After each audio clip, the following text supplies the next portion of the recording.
बांझ रुला देने वाली कहानी। 14 साल की उम्र में जब खेलने कूदने की उम्र होती है तब रिश्ता हो गया। उस समय में सभी लड़कियां 12-13 वर्ष में ही ब्याह दी जाती थी। शादी का मतलब भी पता नहीं होता था। बस ये सोचकर खुश होते थे कि नए नए कपड़े मिलेंगे। माँ थी नहीं तो पिताजी ने बस जो थोड़ा सा घर का काम काज सिखाया वही आता था।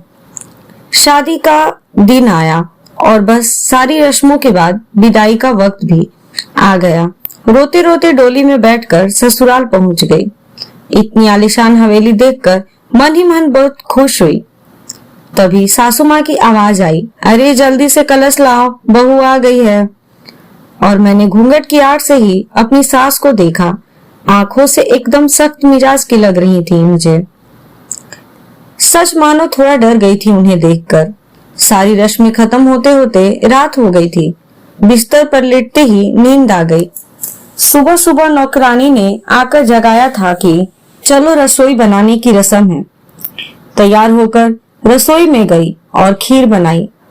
सबने तारीफ भी की, पर सासू माँ ने कमी निकाल दी। साथ ही साथ हिदायत भी दी कि अब बचपन छोड़कर कुछ काम काज सीख लो। 15 दिन बाद मेरे पति को हॉस्टल जाना था, क्योंकि वह तब बीए का कर रहे थे। खैर, अमर भी हॉस्टल चले गए और मैं अकेली रह गई अपनी सास ससुर के साथ। बीच बीच में अमर चिट्ठी लिखते थे, पर पहले सासू माँ पढ़ती थी, बाद में मेरे पास आती थी। उम्र कम होने की वजह से इतना फर्क नहीं पड़ता था। मेरे अकेलेपन का साथी था आम का पेड़।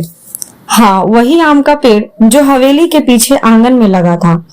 उस आम के पेड़ के नीचे एक कच्ची मिट्टी का कमरा भी बना हुआ था, पर वो पेड़ फल नहीं देता था, इसलिए सारे हवेली वाले उस पेड़ को बांझ कहते थे।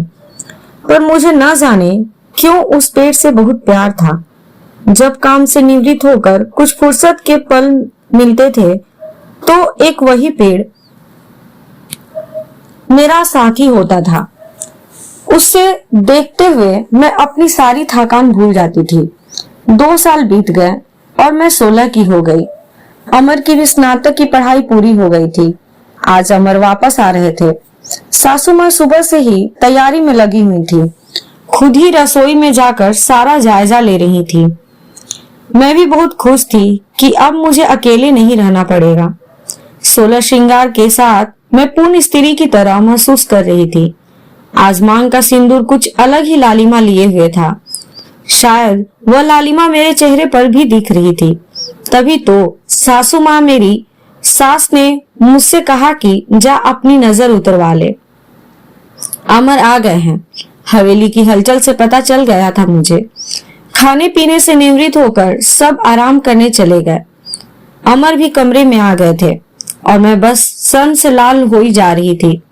तभी अमर ने मुझे तोहफा दिया, एक सुंदर लाल साड़ी। पर मेरे लिए तो अमर का वापस आना ही सबसे बड़ा तोहफा था। हमने ढेर सारी बातें की, जिनमें कुछ शिकायतें थीं, कुछ प्यार था। समय बीत गया और 2 साल कैसे बीत गए पता ही नहीं चला। अमर और मैं एक दूसरे के साथ बहुत खुश थे। एक दिन अचानक पता चला कि मेरे पिताजी बहुत बीमार हैं। अमर मुझे लेकर तुरंत रवाना हो गए। पिताजी मुझे देखकर बहुत खुश हुए, जैसे मेरे लिए ही अपनी सांसों को रोका हुआ था, और फिर मुझे अमर के हवाले करके वो इस दुनिया से चले गए।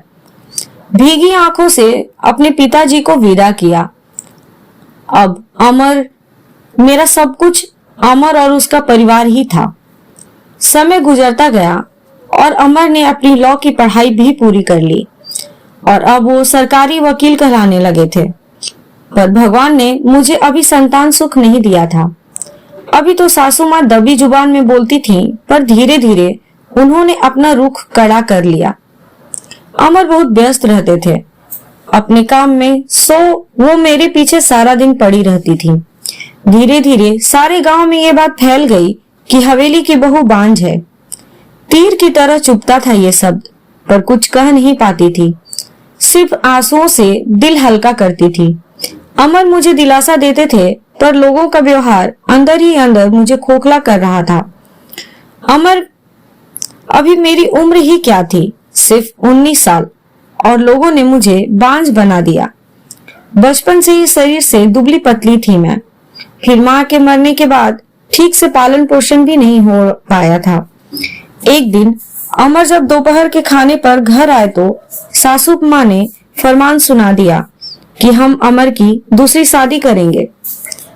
उफ, इतना बड़ा धोखा अमर कैसे दे सकते हैं मुझे? नहीं, ऐसा नहीं हो सकता है। बत्ती बुझा दो, मुझे सोना है।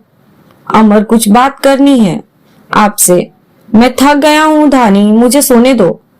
अमर, क्या आप दूसरी शादी करेंगे? धानी, मैंने कहा ना, सोने दो, मुझे थक गया हूँ। मैं तुमसे सब लोगों की चिक चिक सुनते सुनते, उधर माँ है और इधर तुम, परेशान हो गया हूं मैं। मन करता है आत्महत्या कर लूं। नहीं अमर, ऐसा मत कहिए, धानी ने अमर के मुंह पर हाथ रखते हुए कहा। आपके अलावा अब कौन है मेरा? धानी करवट लेकर सारी रात आंसू बहाती रही और जब सुबह उठी तो एक टूटी हुई औरत बनकर, जो मजबूर होकर हर चीज से समझौता कर लेती है। सारी रात यही सोचती रही कि शायद अमर ने भी मौन स्वीकृति दे दी है दूसरी शादी के लिए, पर उसे ये कहाँ मालूम था कि उसकी माँ ने किस हद तक उसे मजबूर किया है दूसरी शादी के लिए। 1 महीने के अंदर ही अमर की दूसरी शादी गेंदा से हो गई। गेंदा अमर की माँ की दूर की रिश्तेदार की बेटी थी। धानी अपना सामान उस पीछे वाले कमरे में रख ले, आज से गेंदा इस कमरे में रहेगी अमर के साथ, सासू माँ ने हाथ नचाते हुए कहा। आपको हमारी ये कहानी अच्छी लगी हो तो लाइक, शेयर एंड सब्सक्राइब जरूर करें और इस कहानी के अगले पार्ट का इंतजार करें। Thank you.